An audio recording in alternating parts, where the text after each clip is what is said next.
Here we see the species Galacticus Historianus. See him drinking instead of working on content in his ever-changing world of YouTube. This is used as a coping mechanism to reassure himself his videos aren't total trash and should be working on them more. Hello? Who's there? The Historianus is easily startled, but fear not, he is flabby, slow, bad at video games and not much of a threat. Hey, I'm okay at video games. What a beaut. We must take precautions not to interact with this species as it is classified as almost sentient. I know what this is. This is a bit because we're talking about the Fair Chance Act. Hey, wait, what do you mean by I'm almost sentient? See how he struggles with understanding the most basic insult hurled at him. Truly a species we must pity, protect, and continue to preserve. Welcome to Galactic Historian. Fortunately, it's mostly harmless, as it cannot land a verbal barb, let alone a physical one, so I'm going to get closer and punch it in the dick. Wait, what?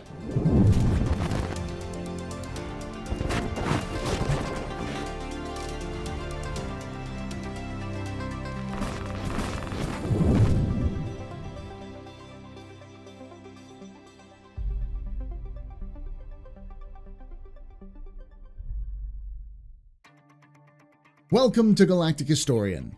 This is a series of videos and broadcasts where I cover the lore of sci-fi and space games and other content. While reading about a recent event held by the creators of Star Citizen, I was amused to hear they did a trivia contest. Thinking, of course, I would ace these questions, I found that I knew all of them but one. This question covered the Fair Chance Act species, and it was something I had honestly not done a lot of research in. So, to my surprise, there's a lot of interesting info which just plainly hasn't been shown to the community well. A lot of it is brief, but there's a lot to learn about these planets, the species being protected, and the history that made it all happen. So let's start with how the Fair Chance Act came to be in the first place.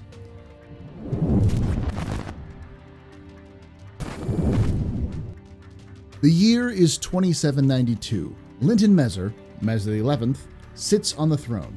Only 30 years before, the assassination of a poor factory-working child who just wanted to get some sleep after a 16-hour shift is broadcast throughout the Empire. Just 4 years ago, the Akiri-Krei peace accord, which would have put an end to the costly war with the Xi'an, was unanimously passed by the Senate, only to be vetoed by Linton Mezzer himself. The morale of the military was at an all-time low. The number of active insurrections and peaceful protests against the Mezzer's power was on the rise. On April 12, 2792, someone calling themselves Tide interrupted a live broadcast on Spectrum, the internet of the Star Citizen universe. Humans of the systems, this is Tide. Pull the veil from your eyes and see. Garen 2 was a developing world with a vast array of species. We say was because they are no more. The Imperator and his corp minions terraform the planet, killing everything to feed their insatiable greed. Pull the veil from your eyes and see for yourself. Tide, April 12th, 2792. Over the message, the video played scenes of a seemingly rational, though primitive race of creatures. As the message ended, it showed scenes of these very same creatures suffocating as terraformers changed the composition of their atmosphere to become more Earth-like. The perpetrators of this atrocity was instantly linked to a terraforming company owned by Linton Mezzer's own cousin.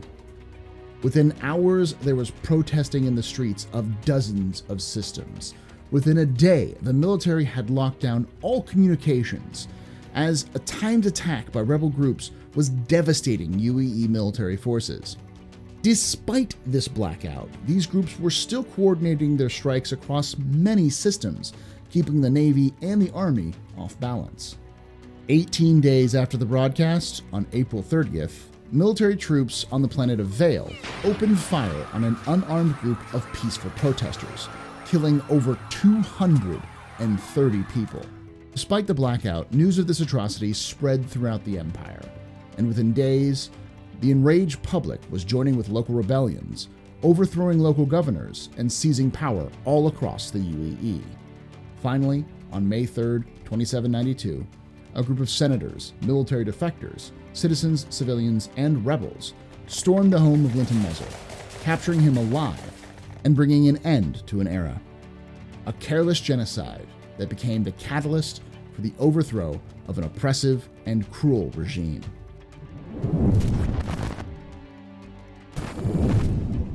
In the aftermath, the new UEE created a law that would seek to prevent another Garen 2. This law is known as the Fair Chance Act. Its goal was to protect potential sentient species from careless act of colonization and terraforming by humans. We don't know much about the details of the Fair Chance Act, but we do have some of the sections of the articles of the law. Section 1 breaks down the principles and purpose of the law.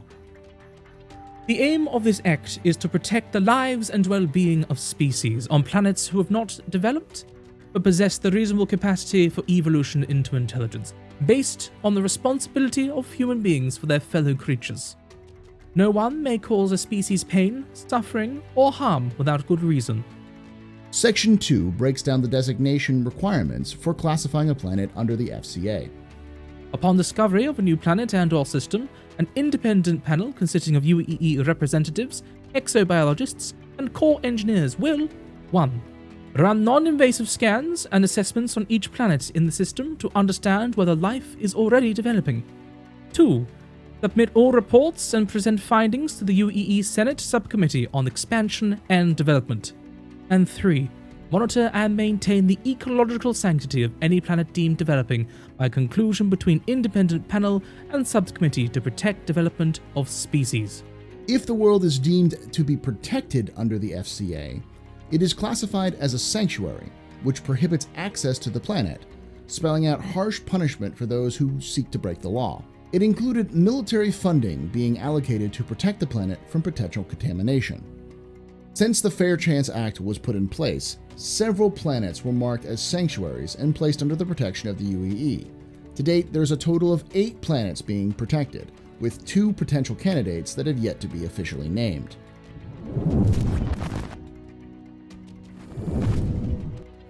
The symbolic first planet was the planet of Garen 2, as the terraformers which wiped out the entire species have been hard at work returning the planet to its former environment. Unfortunately, it's difficult because the lack of information regarding the planet pre-event, and the reality that terraforming technology was designed to turn planets into Earth-like environments, not the other way around. There is also an artificial satellite, OB Heller, which is used as a museum for eco-tourists interested in the history of Garen 2, terraforming, and more.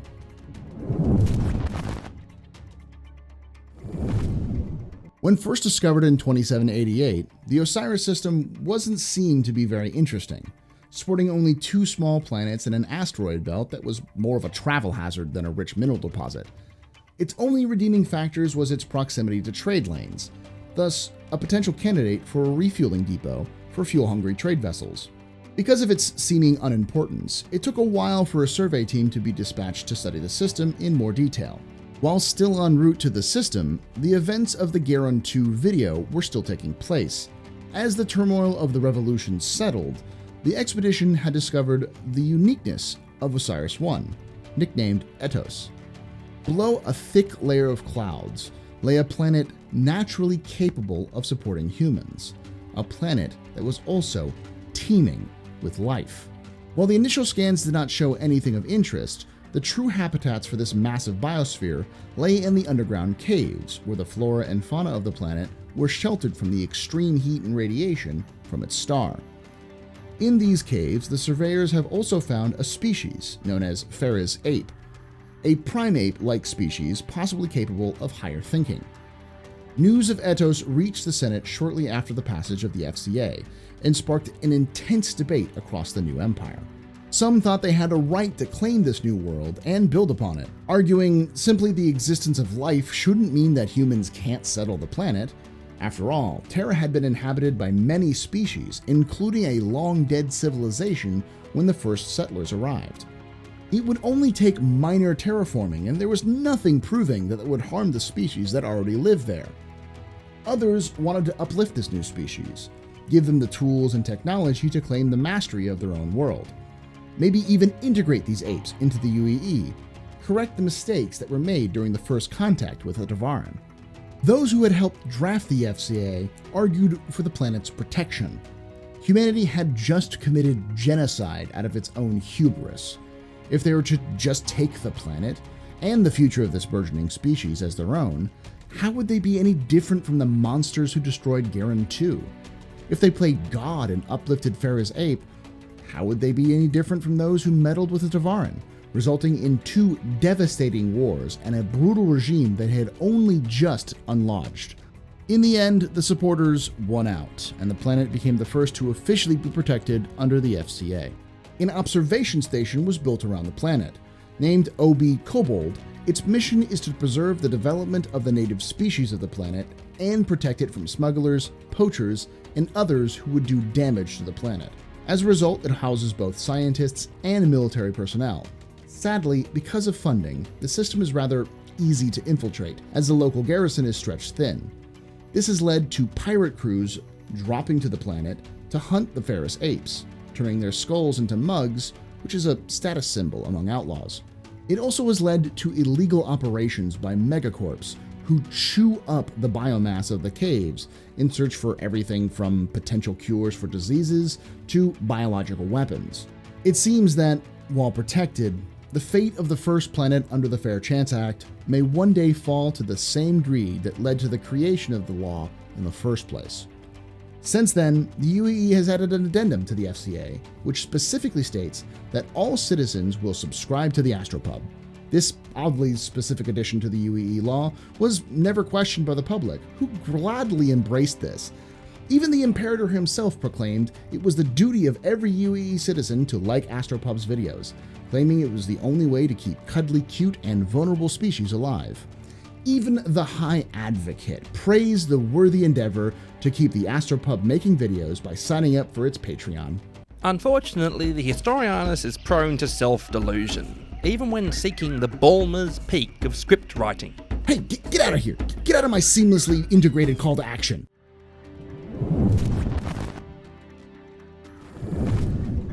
Discovered in 2811, this young star system is home to 2 notable locations.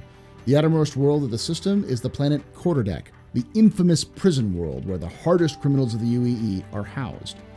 The other is the second major world to fall under the FCA, Zis. Zis is the second planet from its star and home to a vibrant ecosystem filled with life. The most notable of the species on Zis are known as the Aurum. Found on the northern polar region, this species used primitive stone tools to survive the harsh polar conditions. Since being placed under the protection of the FCA, the observations done by researchers aboard OP Station Pegasus have noted that the past 100 years, the Aurum have started to form a more complex society. Sadly, this world is also vulnerable to poachers. A brief fad amongst the elite of the UEE was to own a native species of Zis known as flow pets. But the planet is routinely visited by smugglers looking for potential cures and even to poach members of the Aurum themselves.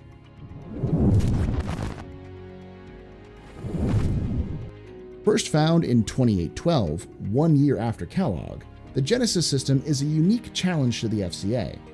The first surveys of the system revealed something that had never been seen before by humans. The second planet is teeming with life, and on top of that, is home to 2 sentient species. One has evolved on land, the other in the oceans.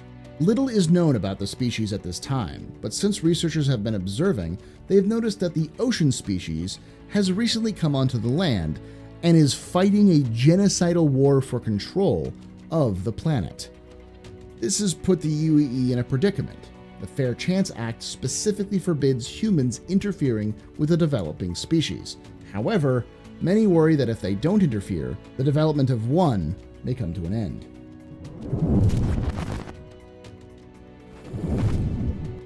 Oso was discovered in 2861 and was named after the daughter of the man who found it, Errol Navis.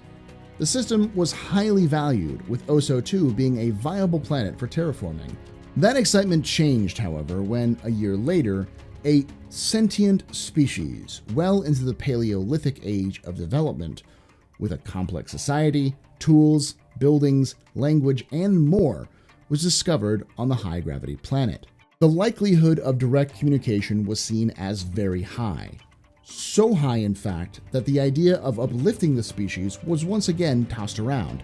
In the end, though, it was decided to classify the planet as protected under the FCA, building OB Station Chimera. Unfortunately, rumors are that the soldiers and scientists at the station are corrupt, often selling bodies of recovered Osoians to passing Xi'an traders for a quick buck. Many scandals have rocked the station, to the point that many in the Senate have wondered if the FCA requires an update, seeing the routine failures to maintain control over the planets these stations are designed to protect. In the Cano system lies the planet of Cartania, the second planet from the star. Cartania is an ocean planet with no land masses on the planet whatsoever. It was first discovered in 2587. The first explorers put down on one of the polar caps, where the ice was thick enough to support their landings. Since then, the planet has been considered a prime candidate for terraformation. However, nothing has seemed to work. In fact, every new piece of terraforming technology has been tested on the planet, never to any effect. Despite this, humans had been living on the planet for almost 300 years. At the end of the 28th century, it was discovered that a basic form of single-celled life existed in the oceans of the planet. This instantly was sent to the Senate for classification as a planet under the FCA protection. The scientists were concerned that humanity had almost wiped out this burgeoning life several times before, and, if they weren't careful, may do so again without the protection of the UEE. But the fact that humans had been living on the planet for generations already led to some complications. After negotiations with the inhabitants in 2902, it was agreed to limit the population to a single arcology and to stop any future attempts to terraform the planet, hoping that whatever life was developing in the deep oceans would be unaffected.